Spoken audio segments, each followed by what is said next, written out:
Why was everyone ignoring her at the briefing table? The low hum of the projector filled the silence. A thin strip of blue light crawled across the map on the wall, tracing coordinates that blurred the longer she stared. 6 men leaned forward in their chairs, muttering, tapping pens, drawing invisible lines in the air as if they could rearrange reality with their hands. No one looked at her, not directly. Elena sat at the edge of the table, hands folded, still as stone. Her name tag caught the glow and threw it back at her like an accusation. Marquez. Her mouth was dry, she kept it closed. Extraction window is 20 minutes tops, the mission commander said, voice flat, almost bored. We're not sticking around. A laugh sharp, quick, from one of the younger operators. Good, don't want to end up ghosts out there. Ghosts? Her fingers tightened beneath the table. They didn't know what that word meant. Not yet. No one asked for her thoughts. No one asked if she was ready. Maybe they assumed readiness was carved into her bones. Maybe they thought silence meant strength. Maybe it did. She wondered if they noticed her eyes had gone dull lately, like glass left out in the rain. Someone coughed. Someone else shuffled papers. The room smelled faintly of burnt coffee and damp canvas, that odd metallic scent that clings to bases no matter how clean they are, like echoes of old storms. The commander clicked the remote. The map disappeared. The lights came back. That's it, he said. Wheels up at 2300, dismissed. Chairs screeched. Men stood, voices spilling back into the air like floodwater. Elena rose last. She moved without hurry, gathering her folder, sliding it under her arm. No one stopped her. No one spoke her name. She walked out. Outside, the night was colder than she expected. Wind scraped along the tarmac, carrying bits of dust that stung her eyes. The hangar loomed like a sleeping beast in the dark, ribs of steel, skin of corrugated shadow. A C-130 squatted at the far end, its engine silent, its tail cutting a jagged silhouette against the moon. She paused, closed her eyes. For a moment there was nothing, just the pulse in her throat, just the faint memory of a voice she hadn't heard in 6 years. Don't look back, Lena, not once. She opened her eyes before the ache could deepen. Her quarters were a box of metal and shadows, a cot, a locker, a single photograph taped to the wall, a boy with wide shoulders and soft eyes caught mid-laugh. Wind had pushed his hair across his forehead that day. The ocean was behind him, bright, endless. Elena unzipped her duffel and laid everything out on the bed, piece by piece, with the care of ritual. Rifle, sidearm, ammunition, rangefinder. A single folded letter she would not read, not tonight. Her hand hovered above it anyway. Her brother had written it before his last deployment, before everything burned down, before she stopped believing in words as anything more than noise. She turned away. Hours passed like slow thunder. At 22:40 she walked back across the tarmac, boots whispering over concrete.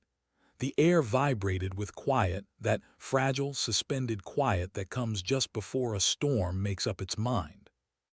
The rest of the team was already there, clustered near the ramp, laughing too loud. She saw how their eyes cut toward her, then away, like moths flirting with a flame. She boarded first, said nothing. Inside, the cargo bay smelled of cold aluminum and machine oil. She buckled in, checked her weapon again. Then again, though it hadn't changed.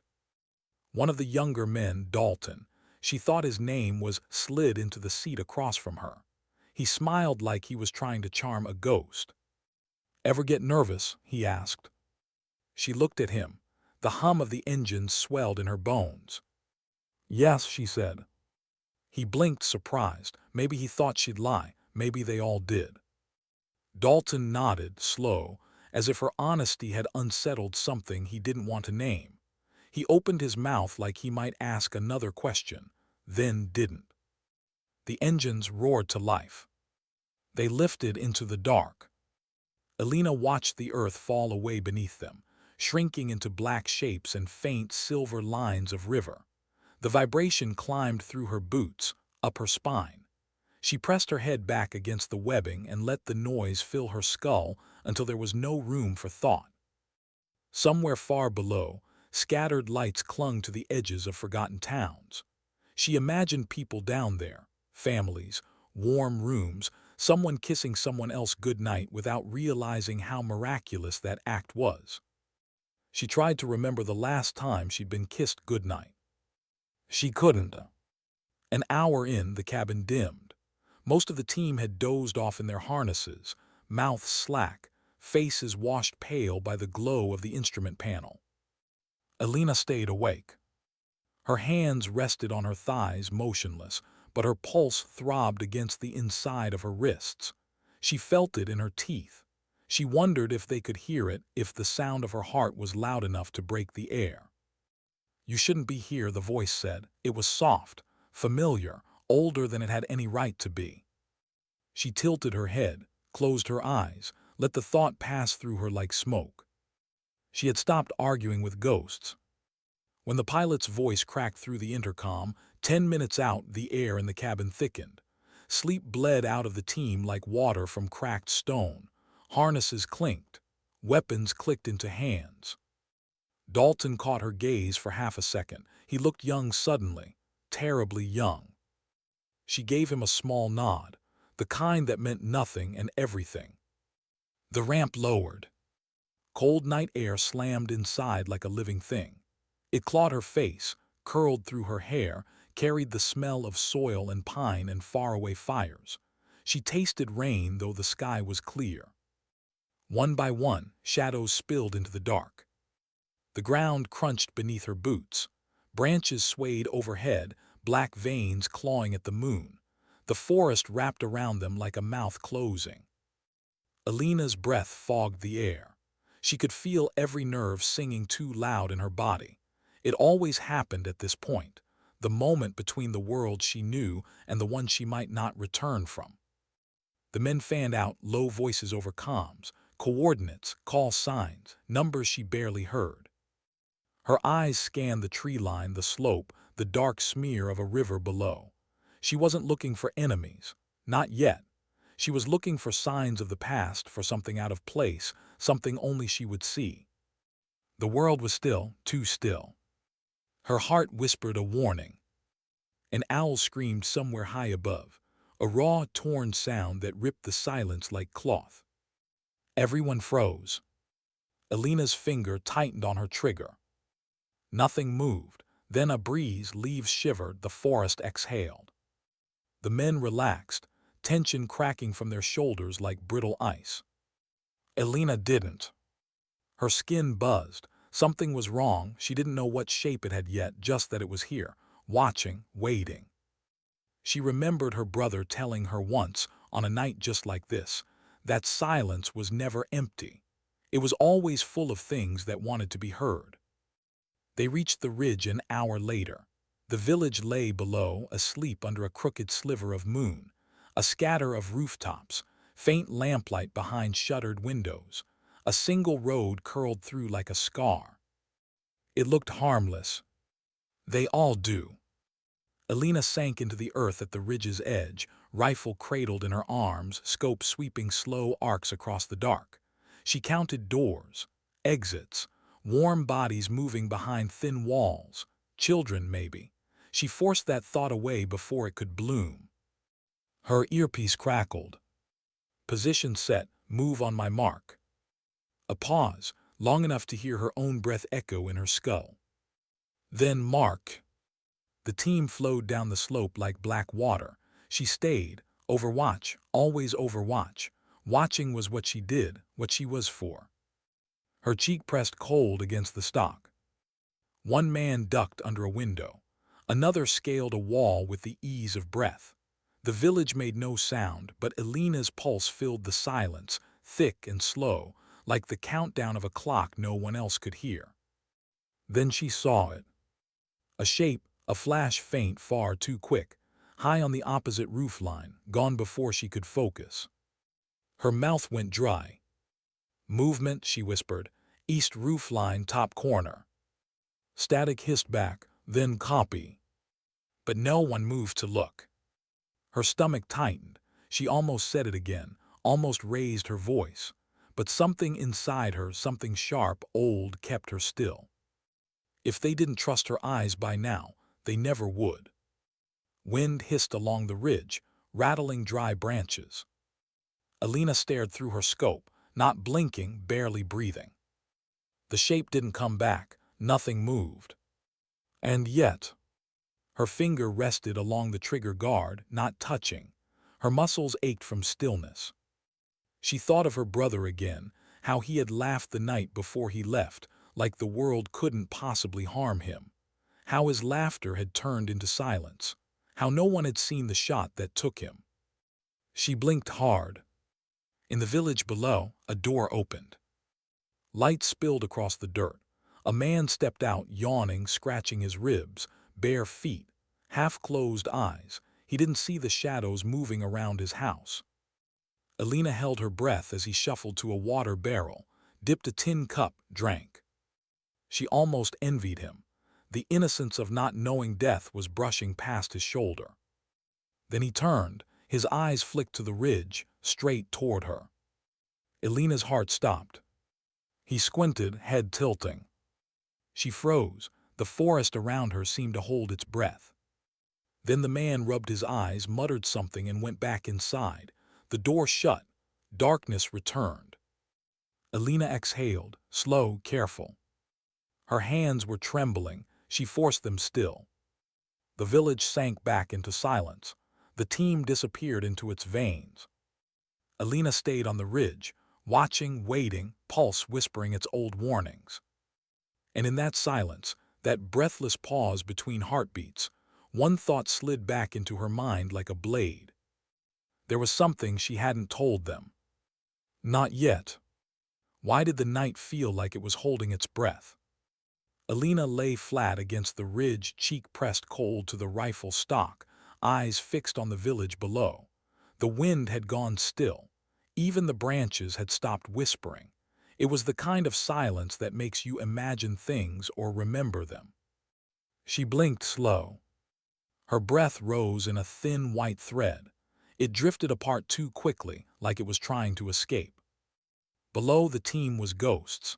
They slid through the narrow alleys past shuttered windows, boots barely touching earth. Their whispers crackled in her earpiece, clipped, coded, almost inhuman. She tracked them one by one, shadow after shadow, familiar shapes that always seemed half a step from vanishing. And in her mind, the same question pulsed. Who had given them away the last time? Her jaw tightened. She told no one about the leak in Bastak province, about the radio chatter she'd intercepted too late, about how her brother's unit had walked into an empty village and never walked out again. The mission reports called it enemy ambush. She called it betrayal. And she had never found who sold them out. Her scope swept the eastern rooftops again. Nothing. Just crooked tiles and moonlight, silver and cold. Still, she couldn't shake the glimpse she'd caught earlier, that flash of movement, that sliver of something waiting. Her thumb brushed the safety. The earpiece hissed. North sector clear, someone murmured. Then silence, too much of it. A dog barked once far away, then went quiet like it had been cut from the world. Elena shifted slightly, every movement slow, deliberate. Her elbows sank deeper into the cold dirt. She listened. Not just with her ears, with that part of her that lived beyond sound. The part that had once known her brother's laughter was about to end, moments before it did. Wind touched her cheek, light almost tender. Her pulse slowed, focus sharpened until the world became edges and shadows. There on the far side of the village, a faint glimmer, a reflection maybe, a lens catching moonlight. She breathed in, held it. Her crosshairs hovered. Nothing moved for 3 heartbeats, 4. Then the shape shifted. A silhouette rose slow from the roofline, human, careful, silent. Her throat went dry. Sniper. Elena to team, she whispered, barely air.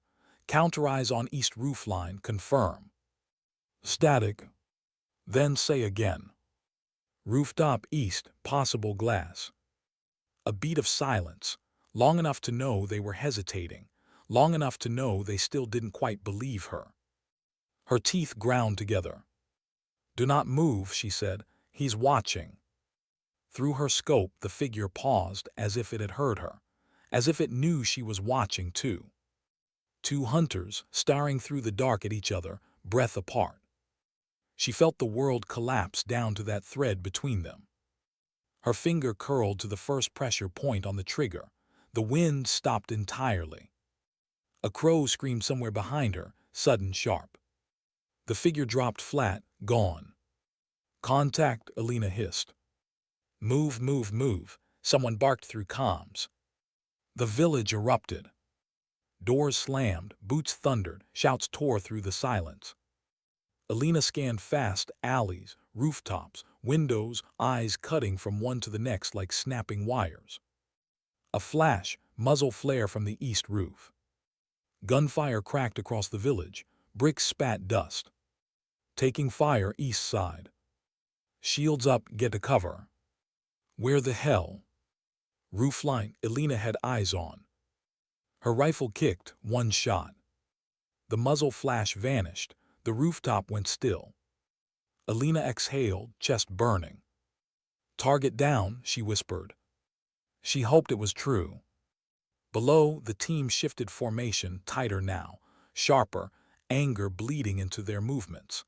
They disappeared behind a long stone building that sagged like tired shoulders. The village went dark again, except for the echo of gunfire still ringing in her bones. Elena stayed still. Not because she was calm. Because if she moved, she wasn't sure she wouldn't shake apart. Minutes dragged. No more shots, no more movement, just her heartbeat hammering loud enough to make the earth seem to pulse with it. She closed her eyes, counted 4 breaths, opened them again. The rooftops were empty. Her hands had gone numb from gripping the rifle too tight. Marquez, a voice crackled softly in her ear, their commander, Rourke. Good eye, you probably saved our asses. The words landed like stones dropped into water. No ripple, no warmth. She waited for something to rise in her, pride maybe, gratitude, anything. Nothing came. Copy, she said, voice flat. Silence answered her. They pushed deeper into the village. She followed from above, leapfrogging her sightline, always staying one step ahead. Her focus narrowed until the edges of her vision blurred. Her mouth tasted of metal. Once she caught sight of Dalton slipping through a courtyard, lean frame, rifle high, shoulders trembling like he was trying to hold the night back with muscle alone. He glanced up at the ridge as if he could feel her eyes. She almost nodded, didn't. At the village center, the team halted. She could tell by how the comms went quiet, by the shift in their body language, like the air had turned heavier. Rourke's voice came low. We're at the objective, breaching. Objective. That word always sounded too clean for what it meant. Elena's scope found them gathered outside a squat concrete house with no windows, just a steel door scarred by rust. Something about the place prickled her skin, not the look of it, the stillness around it. The way the air seemed to bend a little like heat shimmer, though the night was cold.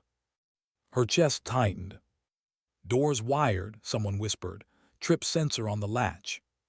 Bypass it. Tools came out. Hands moved. Sweat shone pale on faces in her scope. Her breath quickened. She scanned rooftops, alleys, walls, anything. No movement, no sound. It was too clean, too quiet. Her heart knew the pattern. She had seen it before. She had buried its aftermath. They know we're here. Sensor disarmed, a voice murmured. Breaching. Rourke raised his fist, dropped it. The door blew inward with a cough of dust. Shadows poured inside. Elena held her scope steady on the doorway, pulse pounding behind her eyes. 10 seconds, nothing. 20, still nothing. 30. Gunfire. Short, controlled, 2 bursts. Then silence. Her whole body went cold. Inside secure, someone reported, but their voice wavered. You should see this. Rourke's voice, say again. Sir, there's no one here. Elena blinked. She swept the surrounding rooftops again. Empty, silent, no muzzle flashes, no movement, nothing fleeing. Building staged, the voice said, tighter now. Beds made, foods cold, places wired, but no hostiles. A decoy. Her stomach dropped. That was what they'd done to her brother's unit. Built a perfect little ghost town to lure them in, to hold them still long enough for the fire to fall from the hills. She sat up fast. Rourke, pull them out now. Static then, we've got orders to. Pull them out, she snapped. Her voice cracked like breaking glass. It's a kill box. Silence. Then, Marquez, your overwatch, not command. Hold position. Her throat burned. She almost shouted, almost told him the truth about Bastek, about how she'd listened to her brother bleed out through a headset that only carried static. But the words lodged in her chest, heavy, refusing. She couldn't tell them, not yet, not until she was sure. Her hands were shaking.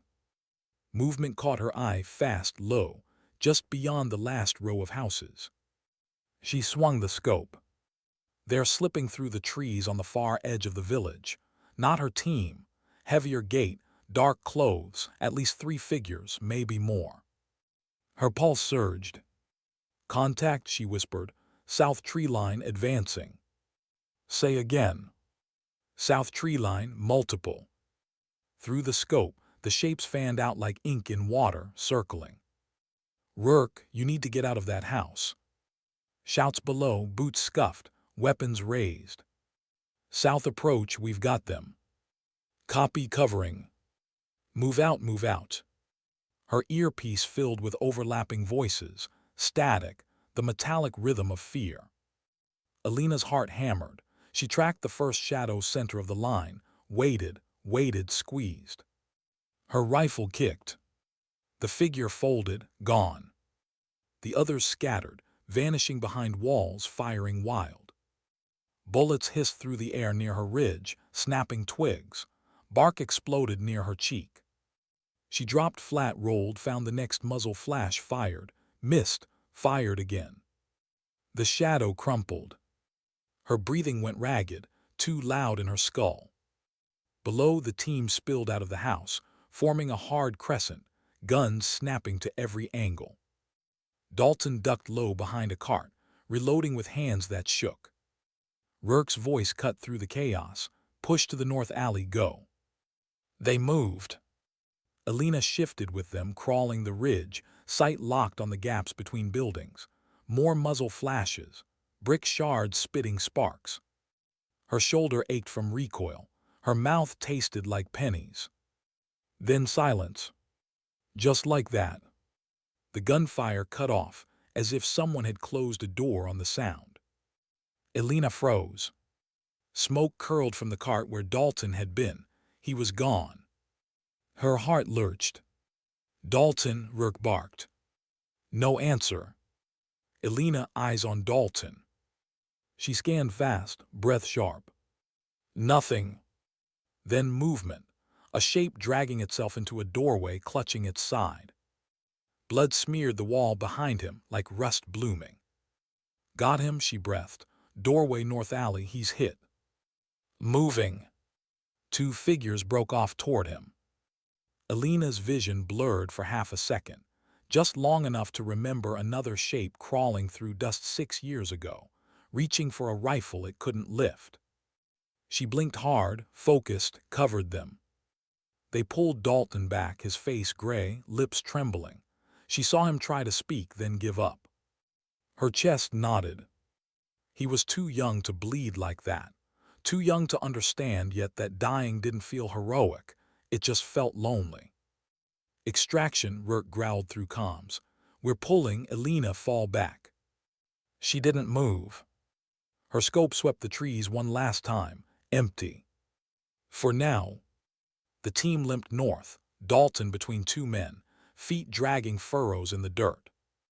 Elena watched them go until the last shadow melted into the forest. Then she exhaled. It sounded like breaking. Her hands were trembling too hard to work the rifle's safety. Wind rose along the ridge, cool and sharp, like the night was finally breathing again. Elena stayed on her belly, staring at the place where the village had gone still. She felt something hollow settle behind her ribs. This wasn't over. Not even close. And somewhere in the black between the trees, she swore she could feel eyes still watching. Why was no one speaking on the ride back?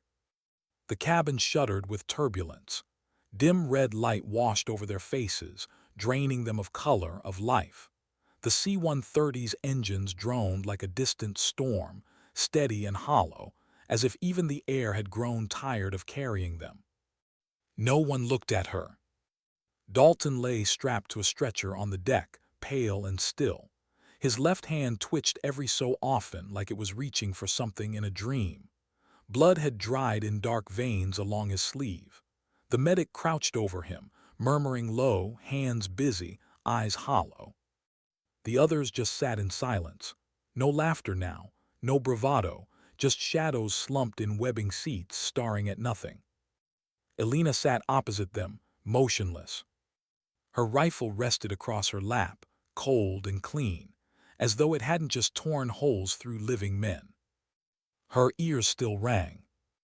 Every time the plane hit a pocket of air, she felt it in her teeth. Rourke was the only one who moved.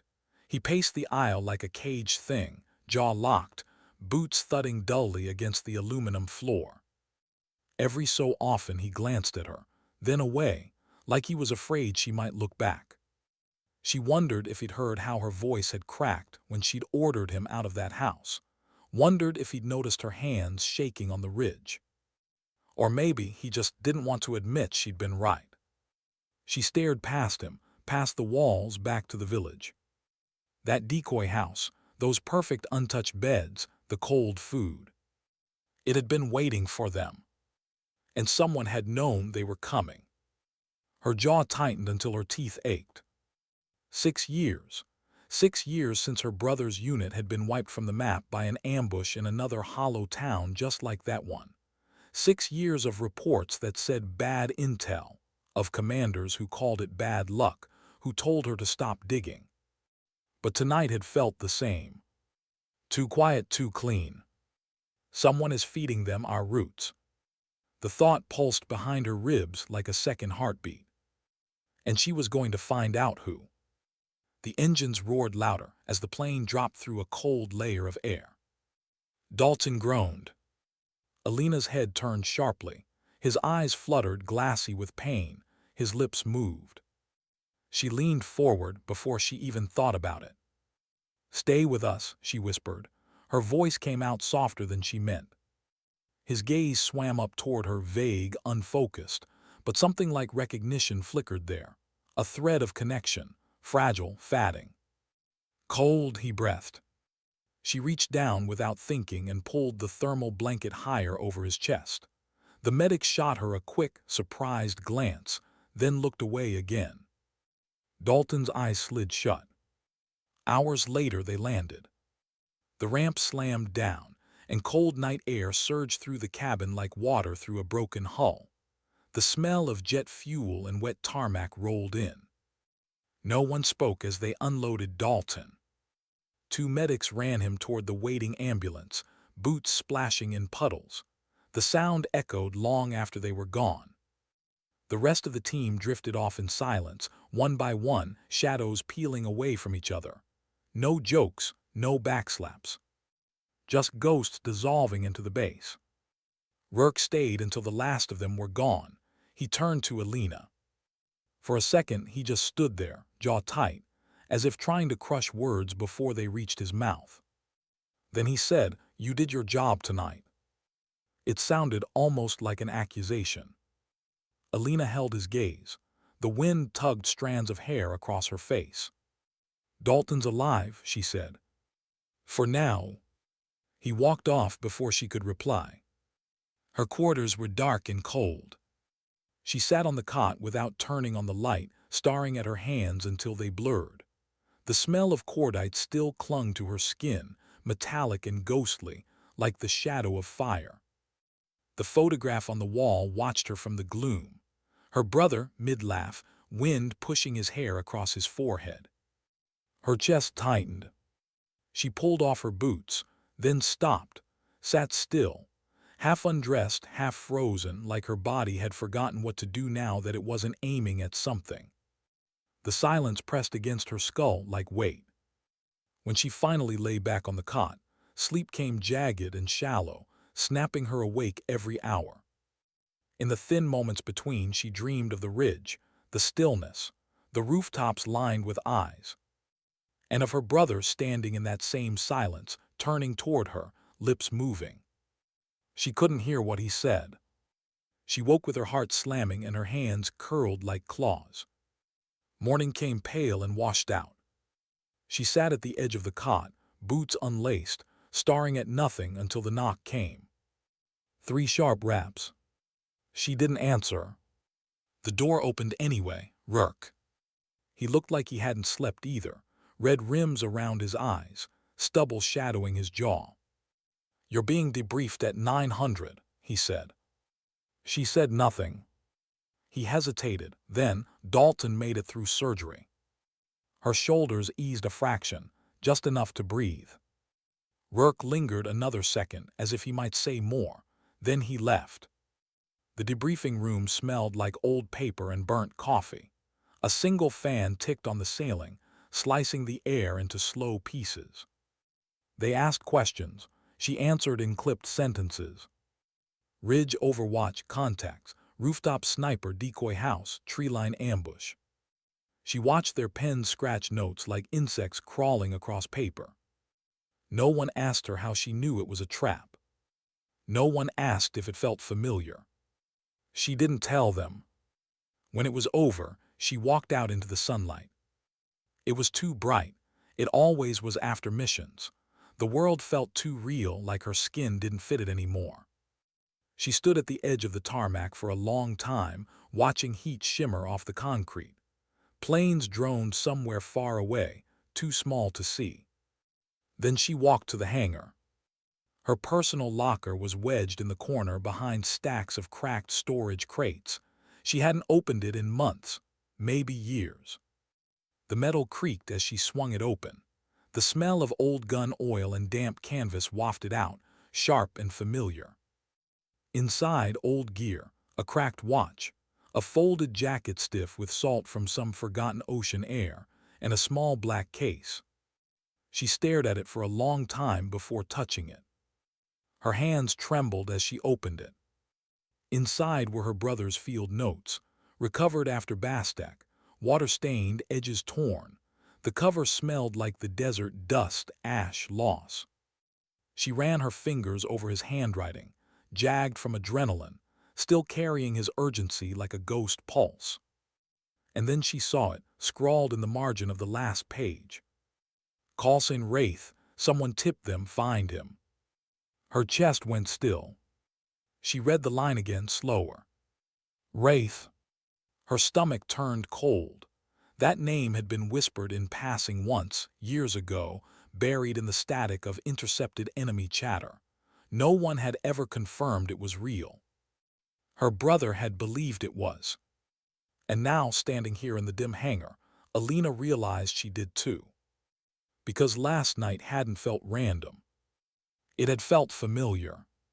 Too familiar. She slid the notes back into the case, tucked it deep into her vest, closed the locker.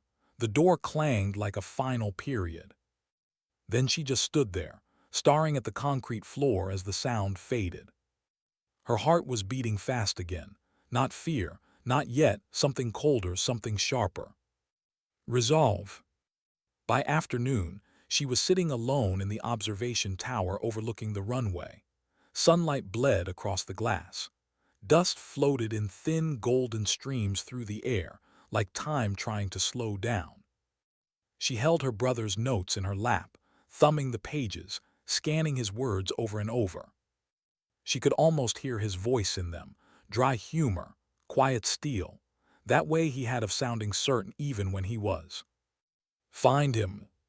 She would. Not because the command would approve. Not because justice would be served. But because she couldn't breathe knowing someone had pointed her brother toward death and was still out there pointing at others. The door behind her creaked. She turned. Dalton stood in the doorway, pale but upright, wrapped in a hospital blanket like a makeshift cloak. An IV tube dangled from his arm, taped and abandoned. His hair was damp from sweat. He looked like he'd crawled out of a grave and hadn't realized it yet. "You're not supposed to be walking," she said quietly.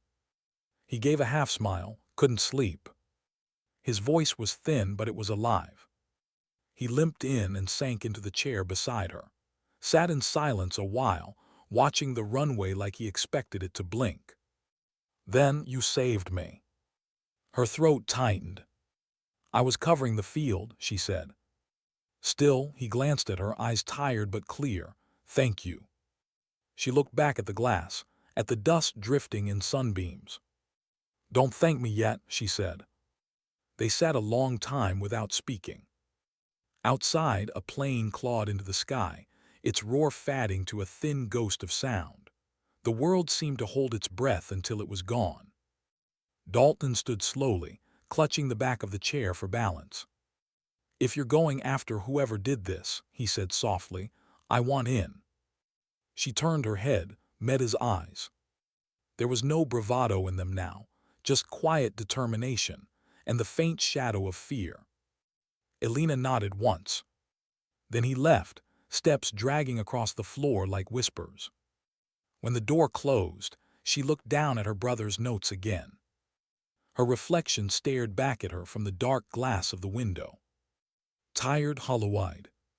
But there was something else there too, faint under the exhaustion, something she hadn't seen in a long time. Purpose. Somewhere out there, Wraith was waiting. She could almost feel his eyes still watching from the trees. And for the first time in 6 years, her grief felt like something sharp enough to use. Why did it feel like the walls themselves were listening? The operations archive was buried 2 floors underground, deep beneath layers of concrete and silence. Fluorescent lights buzzed overhead like dying insects. The air smelled faintly of mildew, old paper, and something sterile that clung to the tongue like chalk. Elena stood alone between the rows of metal filing cabinets, their cold gray faces stretched into darkness on either side of her like watchmen. She hadn't signed in. No one had stopped her. Most people avoided this place unless ordered. The dead lived here in reports, in numbers, in the weightless shape of words that still carried blood. Her fingers hovered above the cabinet labeled Bastek, KIA reports. Her chest ached. She pulled it open. Files groaned as they slid out. Dust floated in the air like slow ghosts. She spread the folders on the table beneath the flickering light.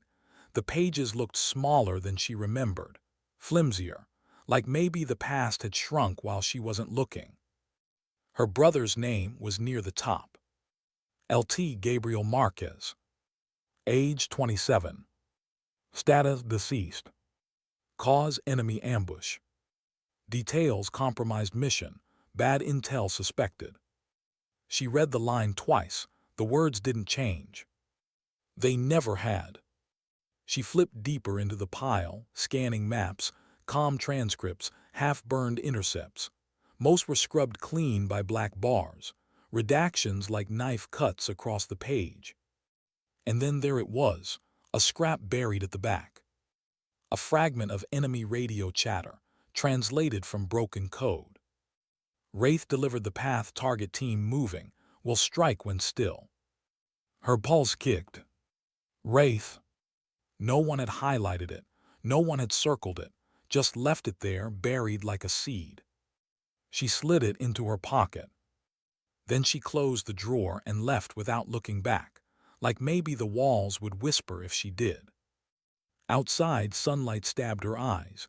The wind had picked up, sharp and restless.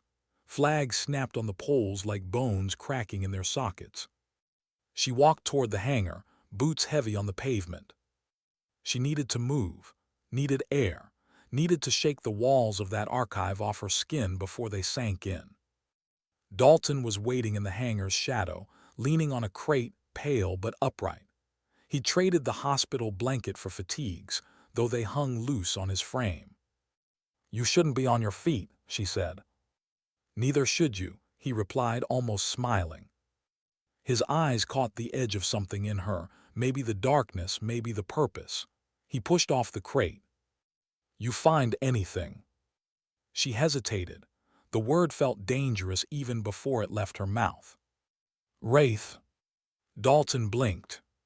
"That's real." "Was." She started walking. He fell into step beside her.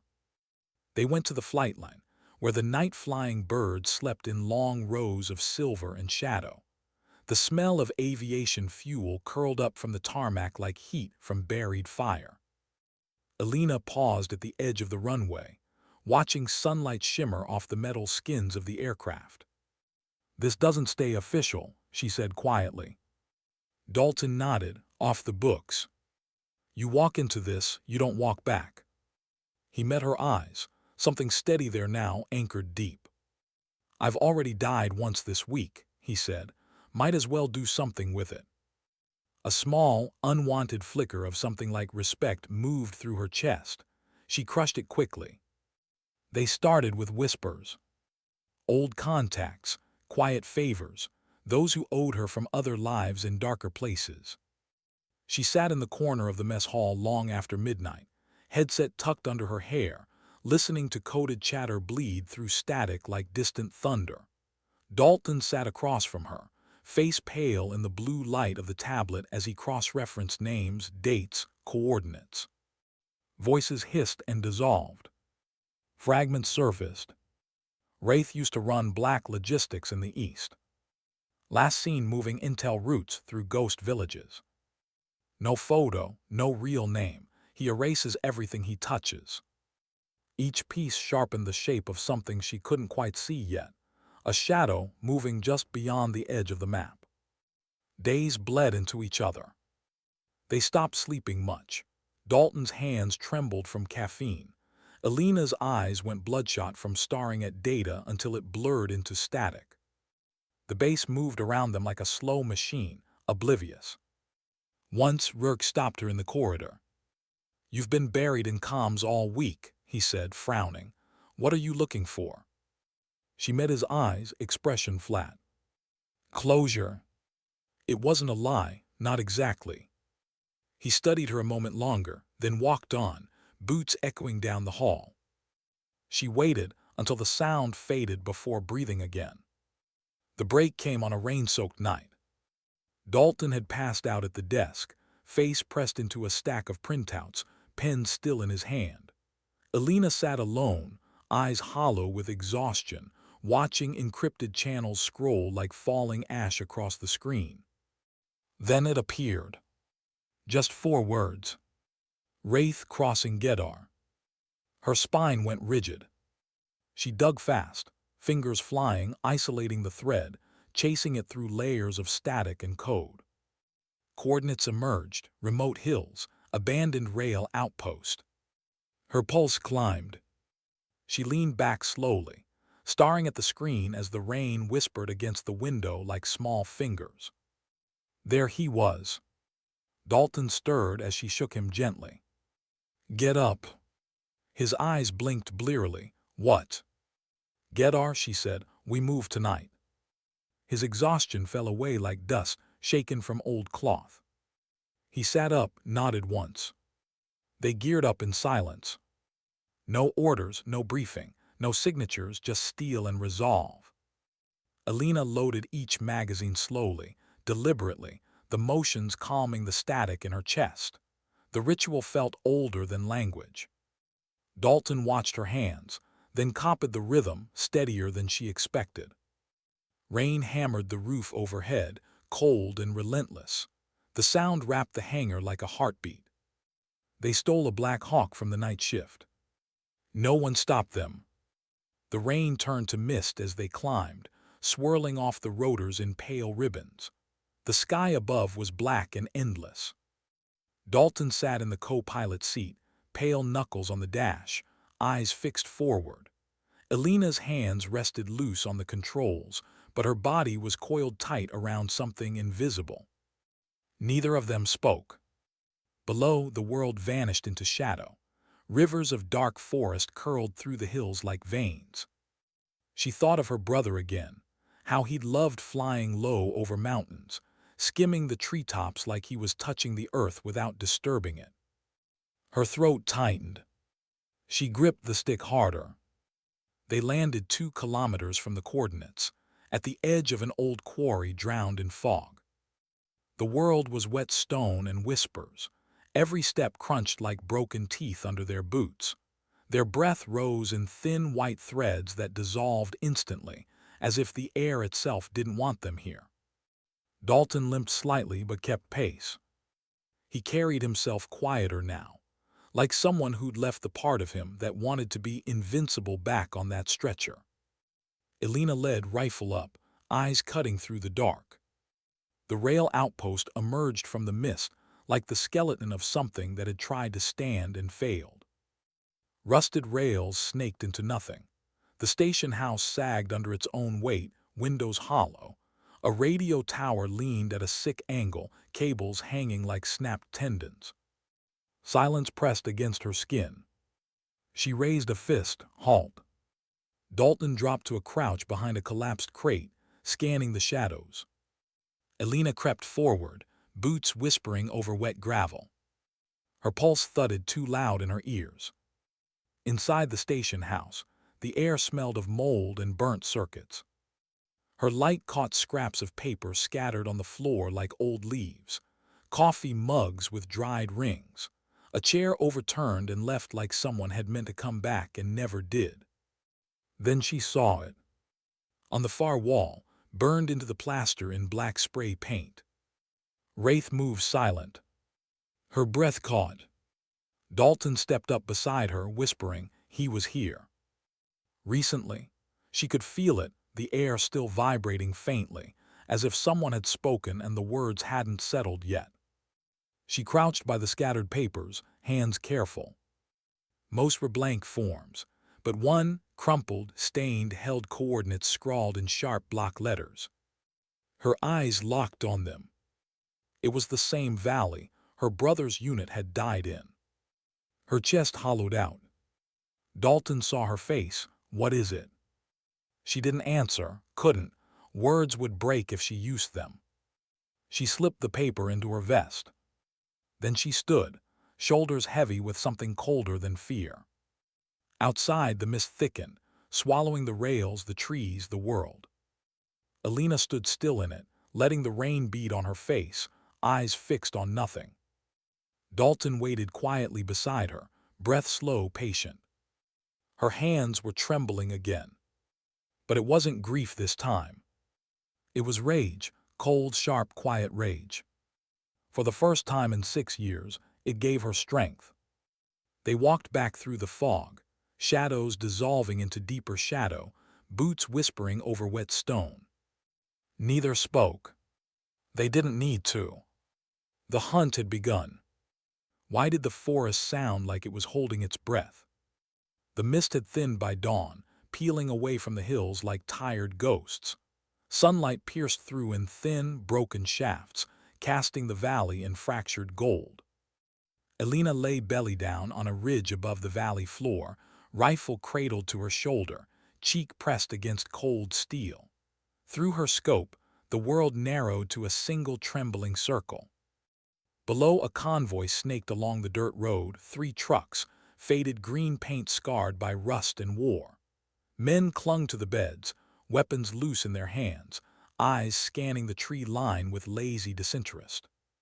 She could hear them faintly, laughter carried by the wind like brittle glass. Dalton crouched 2 meters to her left behind a downed log, binoculars pressed to his face. His breath fogged faintly in the cold morning air. "They're running light," he murmured. "No armor, no rear guard."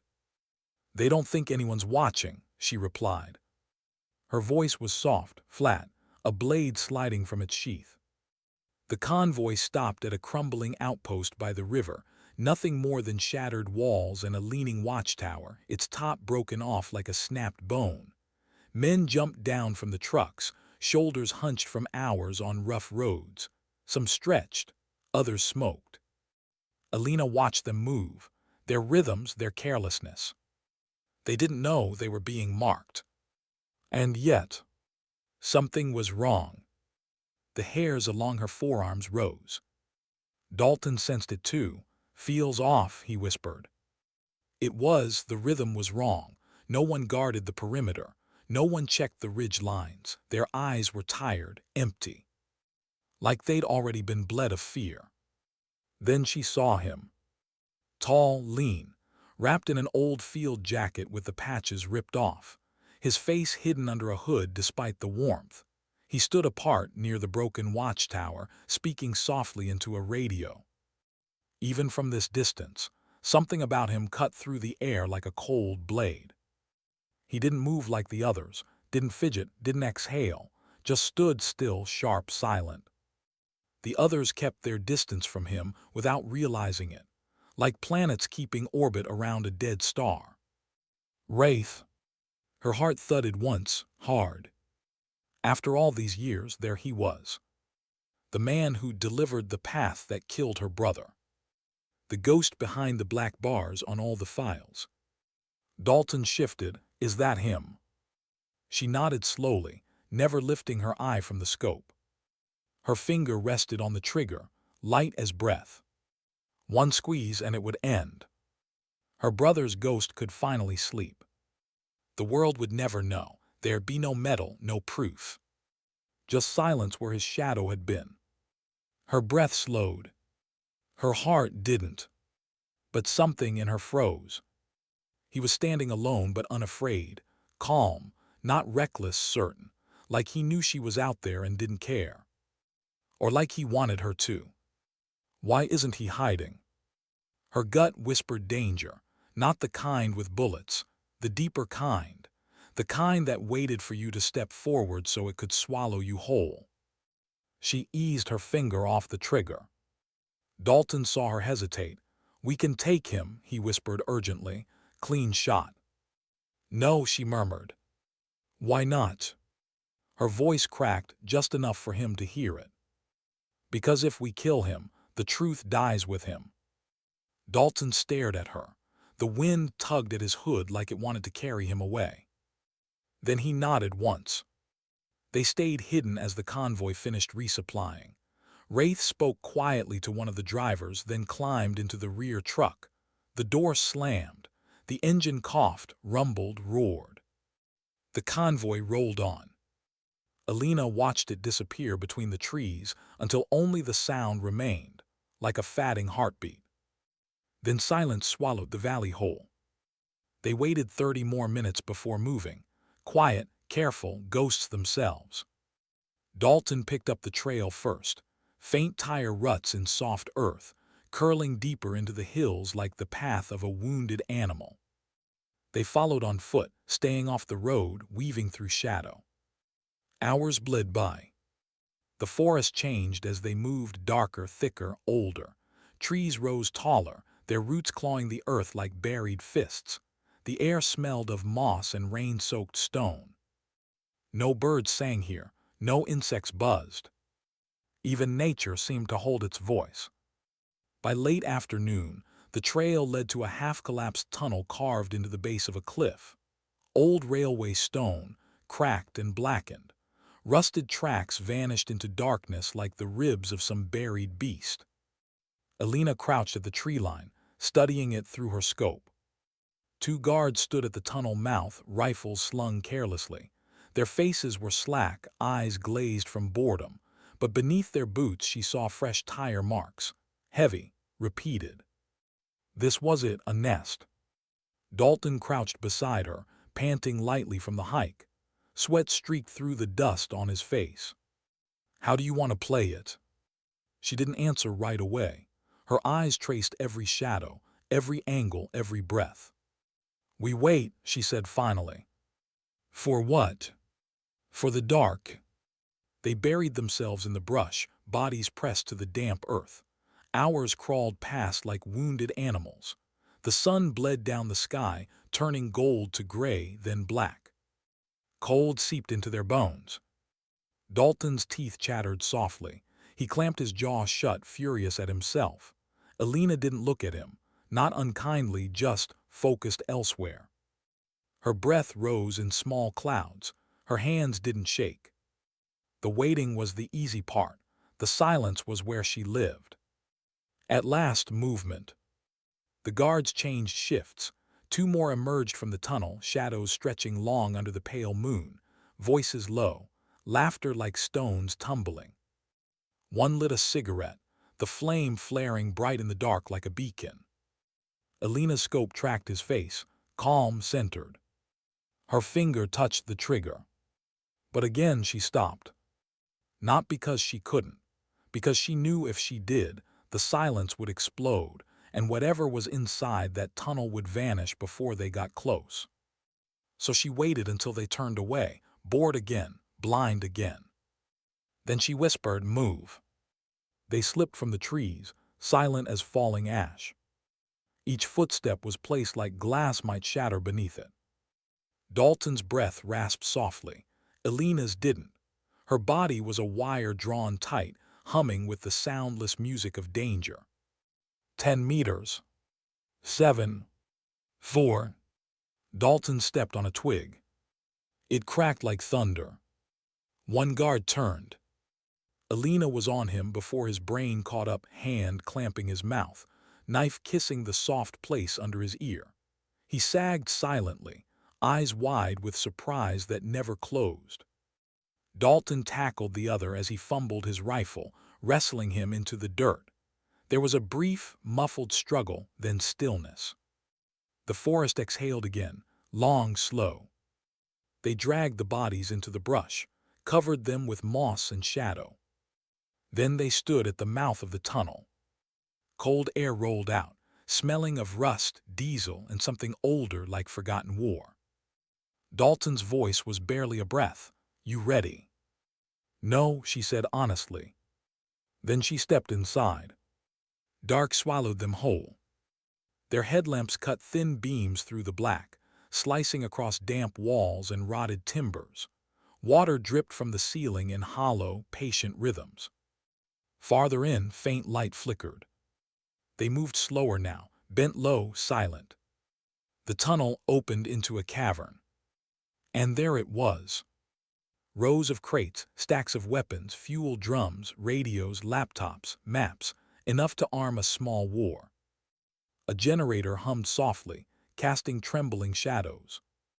At the center, a table covered in scattered papers, charts, ledgers, communications logs. Wraith stood over it, back to them, studying a map pinned beneath a knife. Alone. Elena froze in the shadows. Her breath caught on the edge of her ribs.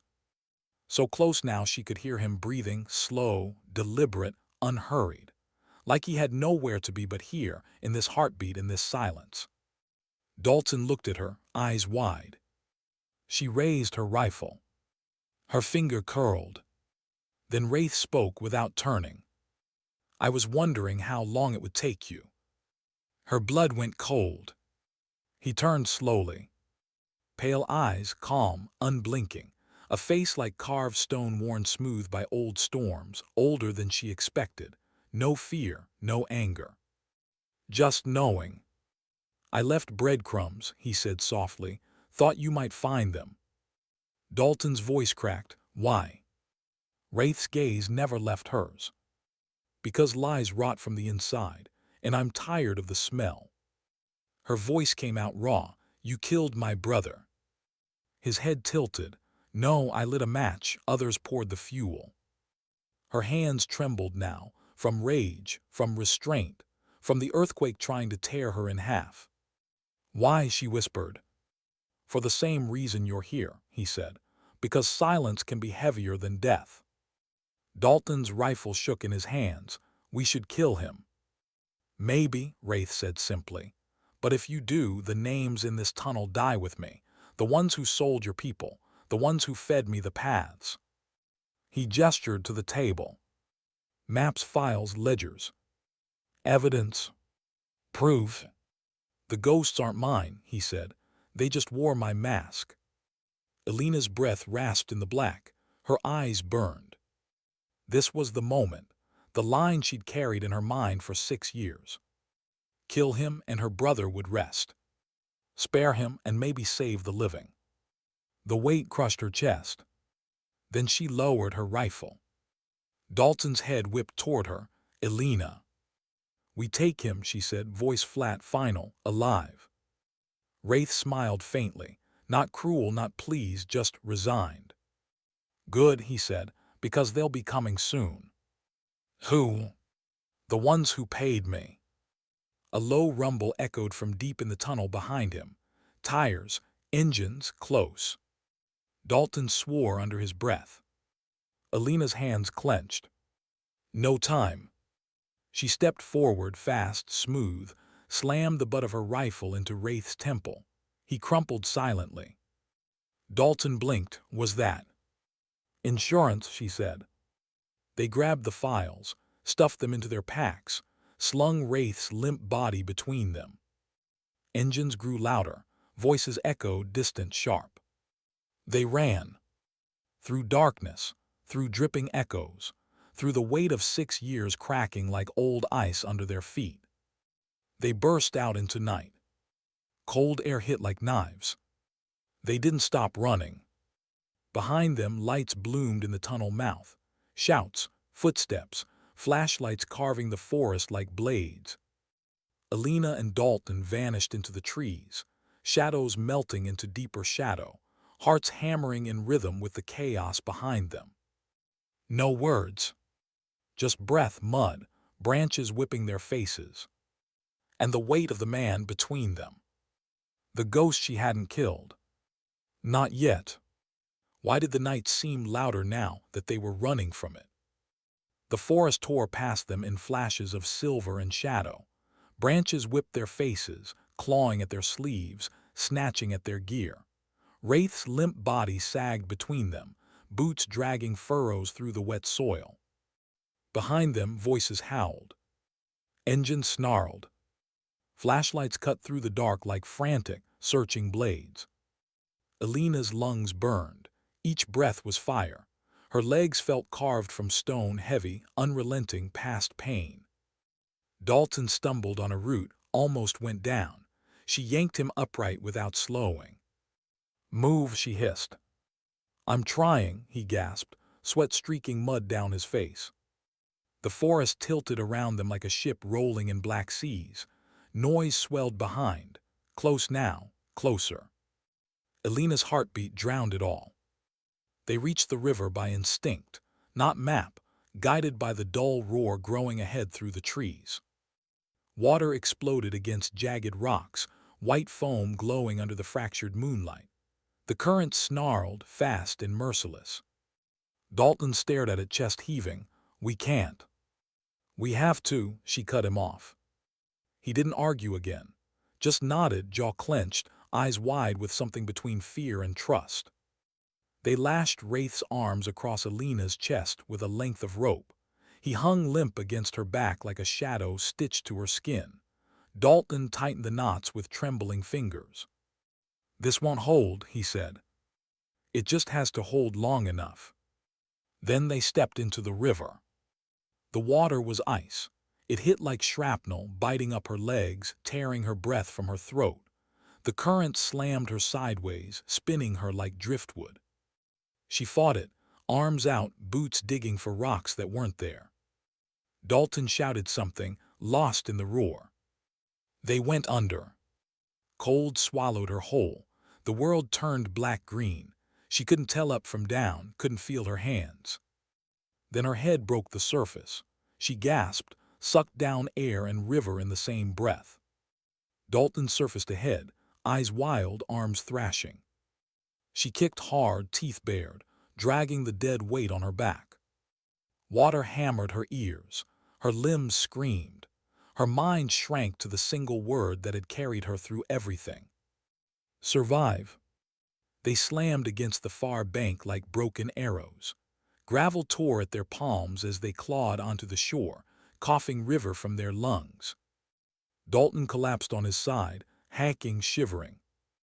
Elena rolled to her knees, dragging Wraith off her back, slamming her fist into his chest until he convulsed and spit out water. He coughed once, twice, then sagged again, shallow breath rattling in his chest. Alive barely. Dalton wiped blood from his mouth, eyes unfocused. Where now? She listened, not to her heartbeat, not to him. To the forest. To the silence. The pursuit had paused. The engines had stopped on the far bank. Lights swept the trees, then faded. They'd lost them, for now. But not for long. They staggered into the deeper woods, every muscle screaming. Wraith was dead weight slung over Dalton's shoulders now, his boots dragging twin scars in the mud. Elena led, rifle up, eyes slicing the dark. Each step felt like walking through shattered glass. The forest closed around them, dense and endless, swallowing the last sound of the river. By dawn they found an abandoned hunting cabin on a bluff, half-collapsed, walls gray and brittle with rot. The roof sagged, the door hung by a single rusted hinge. Perfect. Dalton dumped Wraith onto the warped floorboards, then collapsed beside him, gasping. Elena barred the door with an old beam, set tripwire flares along the tree line, then crouched against the wall. Her body trembled, not from cold, from everything. Wraith lay on his side, hands bound, face slack and pale. Blood matted his temple where she'd struck him. His chest rose, shallow but steady.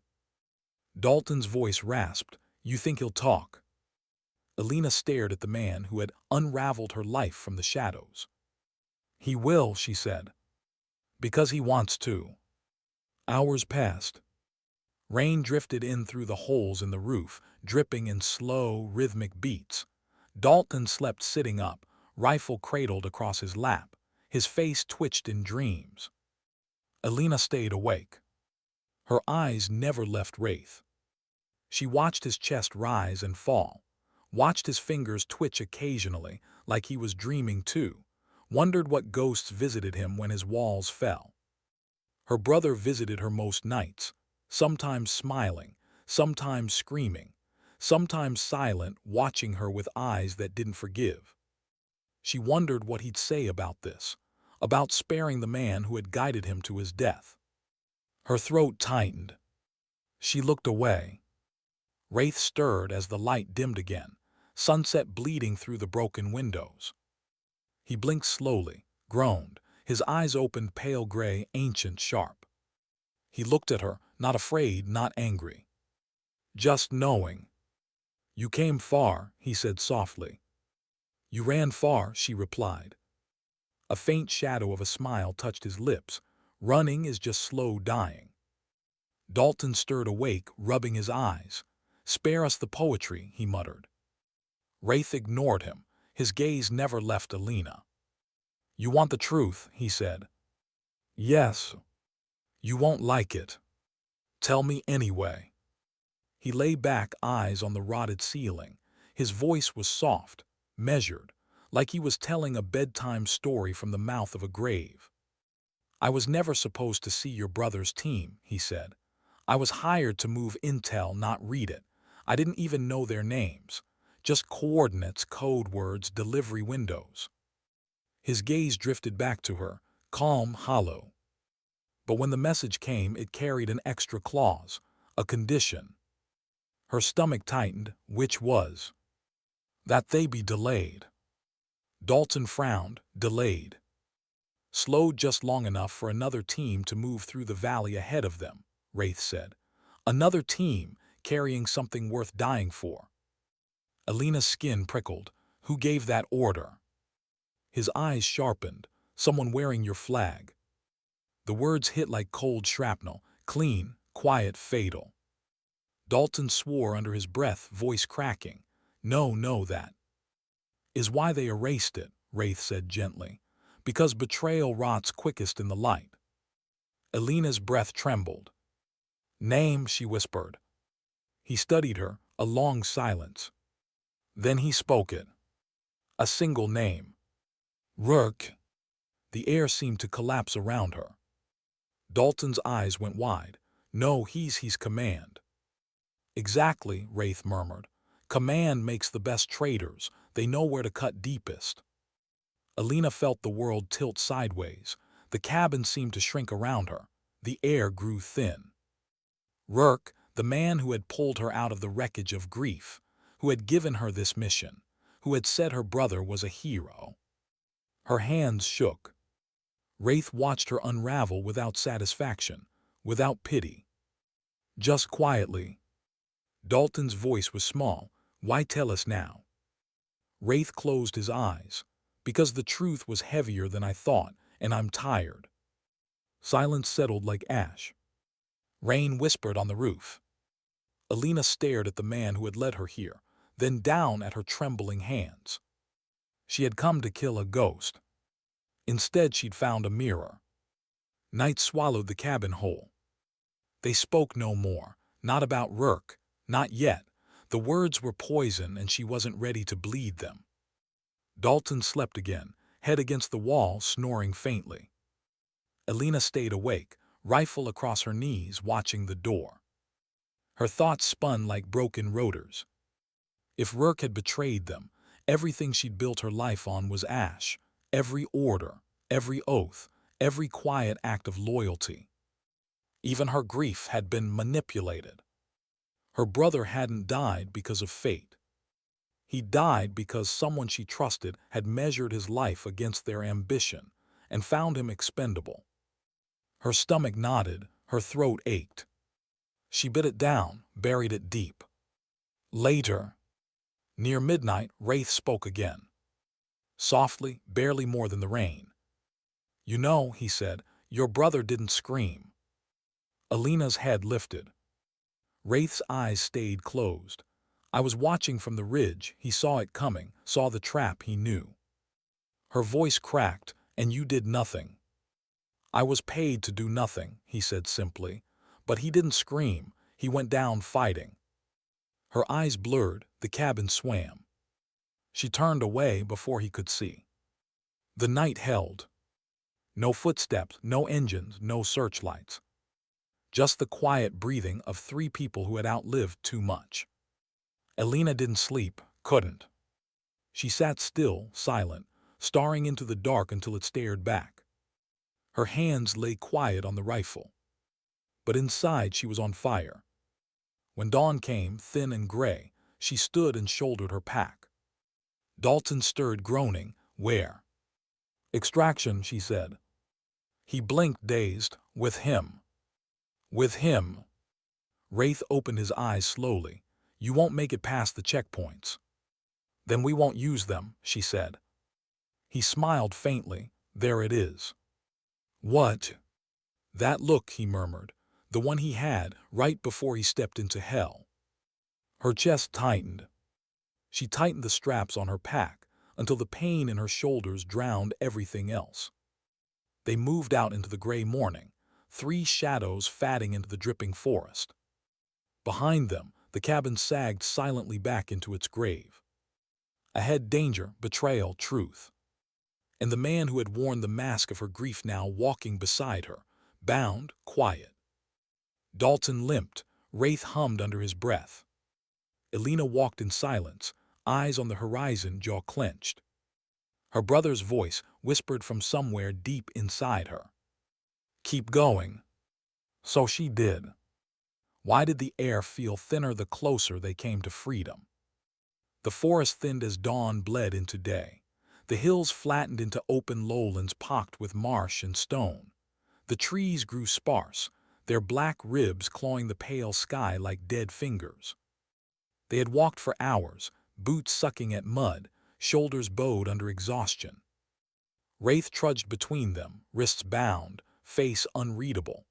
He moved with unsettling steadiness for a man who'd been nearly drowned, concussed, and hunted through the night.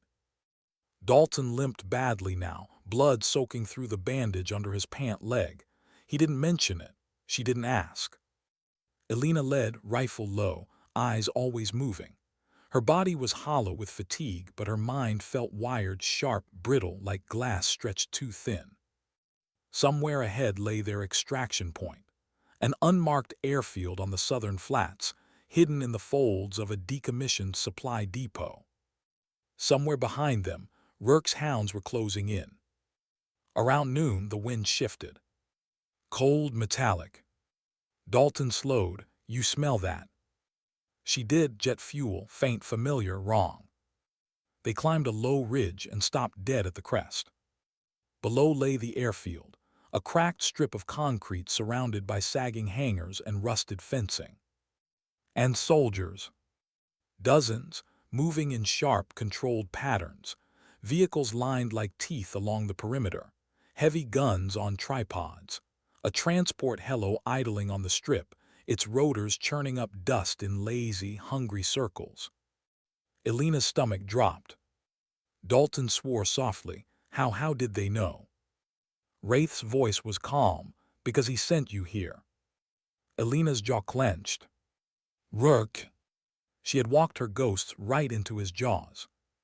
They slid back from the ridge, bellies scraping the cold dirt, breath ragged. In the cover of the rocks, Dalton ripped off his pack, hands shaking.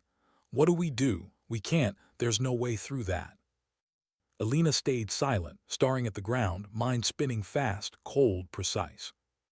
If they attacked, they'd die. If they waited, they'd be found. If they ran, they'd be hunted down and erased like her brother.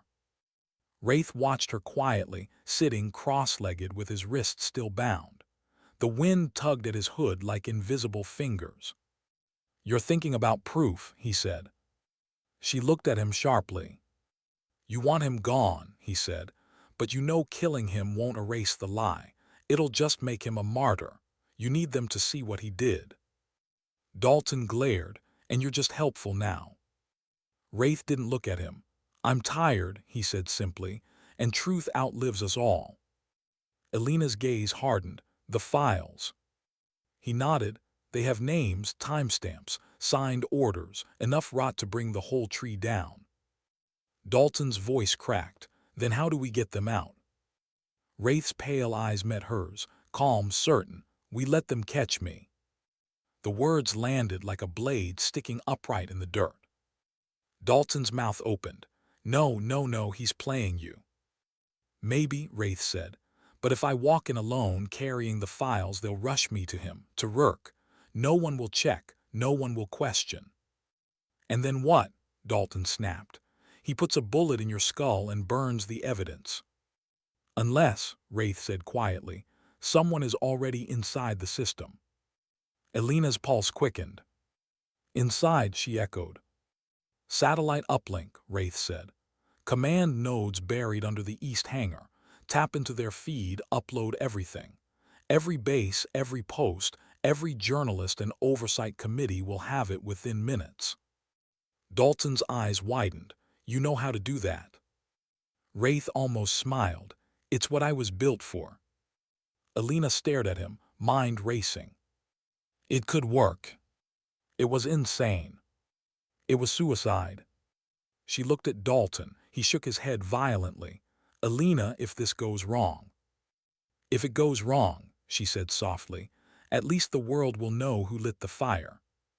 Silence. Then Dalton whispered, "You sound like him." She froze. "Your brother," Dalton said quietly. "Right before that last mission, he said something like that it wasn't about surviving, it was about meaning something." Her chest tightened, sharp and hollow. She looked away. "Get your gear ready." They waited until dusk. The soldiers below grew restless as the light thinned. Shift rotations blurred.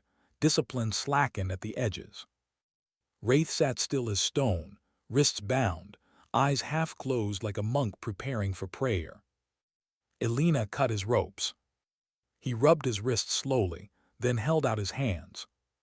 "Give me the files." Dalton hesitated. "If you run." "I won't," Wraith said. There was no threat, no plea, just fact. Elena handed him the encrypted drive. Their fingers brushed, cold, brief, electric. "Remember," she said, "if you vanish, I'll hunt you to the ends of the earth." Wraith's lips twitched. "I believe you." He walked down into the valley as the last light bled from the sky.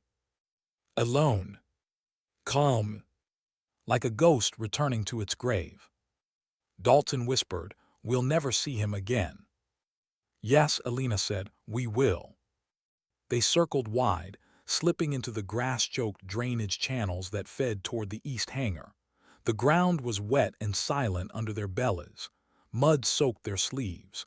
Their breath fogged faintly in the cooling air. Soldiers paced above, silhouettes cut from black steel. Boots crunched gravel, radios crackled. Elena's heartbeat slowed to a cold, steady thud. "Focus. Move." Inside the hangar, machines hummed. They slipped through a broken vent, dropping into the dark behind a stack of rusted drums. The air smelled of dust, oil, and old fear. Dalton's hands shook as he pulled out the uplink rig, a battered field tablet wired to a compact signal amplifier. He wiped sweat from his eyes with a trembling sleeve. Elena watched the door, rifle steady, jaw locked. "Talk to me," she whispered. Linking to their mainframe, spoofing admin keys, Dalton's voice was low, breathless. "God, they've got firewalls like fortresses." "Hurry." "I'm trying." Outside, shouts rose. A ripple of motion swept the base. Soldiers clustered at the center of the strip as two armored jeeps rolled in from the south gate. And there, stepping from the lead jeep like he owned the earth beneath it. Rourke. Elena's breath caught. Tall, immaculate, calm. The same cool precision he had always worn, but now it looked like armor, polished, impenetrable. He scanned the gathered men with casual ownership, then focused on the lone figure being marched toward him. Wraith. He carried himself upright, hands visible, face blank. The drive hung from a chain around his neck. Rourke smiled faintly as they approached each other. Predator greeting predator. Elena's teeth clenched. "Dalton," she hissed. "Almost there." Wraith stopped a few feet from Rourke. They spoke too far to hear. Rourke gestured. A soldier stepped forward, took the drive, carried it to a nearby console. Dalton's voice shook. "They're plugging it in." "Good," Elena whispered. "Ride the signal." Dalton's fingers flew. Sweat dripped off his chin. The tablet's screen flickered, then glowed. "Got it, I'm in." "Upload all of it." "On it." Rourke was smiling now, speaking low to Wraith, who stood very still. Then suddenly Wraith said something, quiet, sharp, like a blade sliding under skin. Rourke's smile faltered. His eyes narrowed. Elena felt a thin flicker of cold satisfaction in her chest. Dalton's voice rose. "Upload at 40%. Faster." "I can't make satellites move faster, Elena." "Try." Then it happened. Rourke's gaze snapped up toward the east hangar. "Direct." Elena froze. He knew. 70%, Dalton gasped. His hands flew. "I can mask our signal for maybe 20 seconds. "Do it." Shouts rose outside. Soldiers fanned out, weapons lifting. Rourke barked orders, voice like gunfire. 90%. Footsteps pounded toward the hangar, boots, dozens. Dalton's hands shook, almost. "Dalton," she said, voice low, calm. He looked at her. Her eyes were steady, hollow, burning. "Run." He stared. "What? No." "Get out, circle to the ridge. If I don't come back, take it and burn him." "Elena." "Go." Her voice cracked like snapped bone. Dalton's face twisted. Then he grabbed the rig and bolted through the side vent, vanishing into the dark.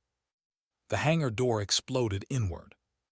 Elena stood from the shadows, rifle rising, calm as death. Bullets tore the air. She moved like silence given shape. Duck, fire, shift. The world narrowed to recoil and blood and the clean, cold rhythm of survival. Soldiers dropped, others surged. She fell back through the wreckage, every motion smooth, merciless. Then she was out of rounds. She grabbed a dropped pistol, fired. Click. Empty. Boots thundered closer. She raised the empty pistol anyway, eyes bright with quiet defiance. Outside, chaos bloomed. Engines roared, soldiers shouted, Rourke spun, barking orders, face taut with fury. Wraith was gone. Dalton reached the ridge, gasping, knees collapsing in the mud. The tablet beeped. Upload complete. His chest caved with relief. He fell onto his back, staring at the swirling stars, sobbing with exhausted laughter. In the chaos below, Elena ran.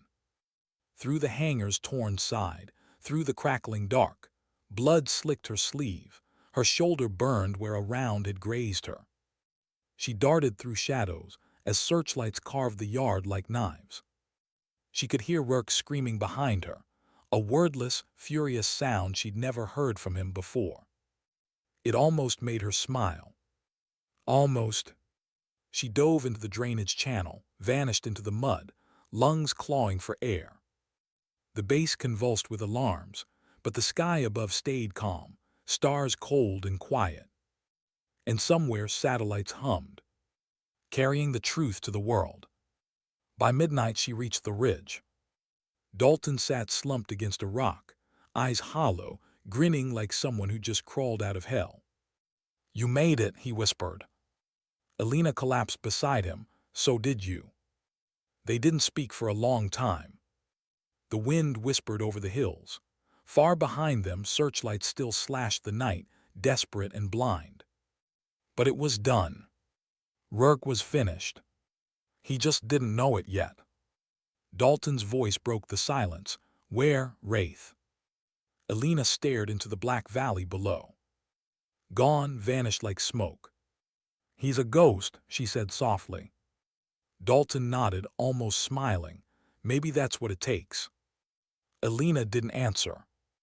Her brother's voice moved quietly through the hollow places in her chest.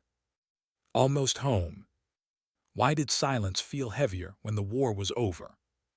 Days blurred on the journey back. Gray roads, sleepless nights, border checkpoints that looked the other way because someone in a distant office had told them to. The world outside their mission hadn't changed. Cars still honked in distant cities. People still laughed somewhere. Children still played, not knowing how easily the ground beneath them could vanish. But Elena had changed. She could feel it in her bones, something hollowed out, something scorched, something she wasn't sure could ever regrow. Dalton limped beside her, thinner, quieter, carrying the field rig like it was an infant. Neither of them spoke much. The satellite leak had gone off like a bomb made of truth. By the second night, news networks were vomiting classified orders in frantic loops. By the third, oversight committees were scrambling, panicked and furious. By the fourth, Rourke's name was everywhere. And Rourke himself had vanished. Just like Wraith. Their transport flight home was silent. Dalton slept sitting upright, mouth open, hands clenched on his rifle like it might vanish if he let go. The cabin lights washed his face pale and sickly. Elena stared at the window. Night swallowed the clouds outside. The hum of the engines was steady, endless, like a needle sewing her back into the world she had fallen out of. She watched her reflection. Eyes sunken, lips cracked, a faint scar across her cheek from flying glass. She barely recognized herself. Maybe that was mercy. Command met them with precision and forced smiles.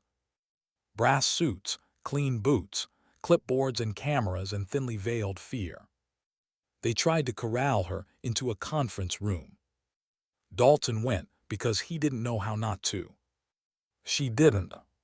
She walked past them without speaking, past the questions, the flares of flashbulbs, the way they called her name like they owned it. She left the building and kept walking until the air stopped tasting like lies. 2 days later, she got the call. Rourke was missing, presumed deceased. The official line said he had taken his own life in a remote cabin. They found no body, just a pistol and a neatly folded uniform, waiting on the table like an apology he never made. Dalton told her over a scratchy line, voice full of static. He sounded torn between relief and grief. Elena felt nothing. Not victory. Not closure. Just an empty room inside her where rage used to live. Medals came next. They mailed hers in a box, no ceremony. A folded letter inside said, "For extraordinary valor and service to the Republic." She read it once, then put it back in the box. She didn't throw it away. She didn't wear it either. She just set the box in the back of her locker, beneath her old flight gloves, and closed the door. Some things didn't deserve light. Dalton visited once. He stood awkwardly in the doorway of her tiny apartment, clean-shaven now, wearing a pressed shirt that looked borrowed. "I can't sleep," he admitted quietly. She didn't answer. "I keep hearing them," he said. "The boots, the shouting, the way it all stopped." Elena handed him a mug of coffee. They sat on the floor against opposite walls, drinking in silence until the sun came up. He didn't mention her brother. She didn't mention Wraith. When he left, he hugged her briefly, stiff, uncertain, real. "Don't disappear," he said. She almost promised. Almost. Weeks passed. She walked the city streets alone at night. No one saluted her. No one looked twice. She watched people laugh in the glow of streetlights. Watched buses exhale tired commuters. Watched the world keep spinning without noticing what had almost ended. Her shoulder ached when it rained. Sometimes she thought she heard her brother's boots behind her, steady and soft, keeping pace. She never turned around. The news finally stopped saying Rourke's name. The scandal became historic. Then resolved. Then nothing. The machine had swallowed it, digested it, moved on. Elena hadn't. She carried the weight like shrapnel buried under skin, invisible, unhealed, always there. She didn't want it gone. It reminded her who he had been. Who she had been. Who she could never be again. Spring crept in quiet and slow. The air softened. Cherry blossoms bloomed along the river like small pink detonations of fragile hope. One morning she woke with a hollow ache and knew it was time. The cemetery lay on a hill above the city. Wind moved through the grass like gentle breath. Flags fluttered in perfect lines. Marble stones caught the sunlight like small white ghosts. She walked the rows in silence until she found him. His name was cleanly carved. The stone was cool under her palm. She stood there a long time, listening to the wind. Listening to the silence that had replaced his laughter. Her knees bent slowly, almost against her will. She crouched, head bowed, one hand pressed to the earth. "I found him," she whispered. Her voice broke. Her shoulders shook. "I found the man who, and it won't fix it. It won't bring you back, but people know now, they know." The breeze stirred her hair. No answer came. Tears slid down her face soundlessly, leaving tracks on the dust that had settled there. "I tried to carry it," she said, "all of it. I thought if I carried enough, no one else would have to." She closed her eyes. "It was heavier than I thought." She sat there as the sun bled toward the horizon, the world glowing gold and tired.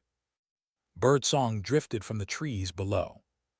A car door slammed faintly somewhere far away.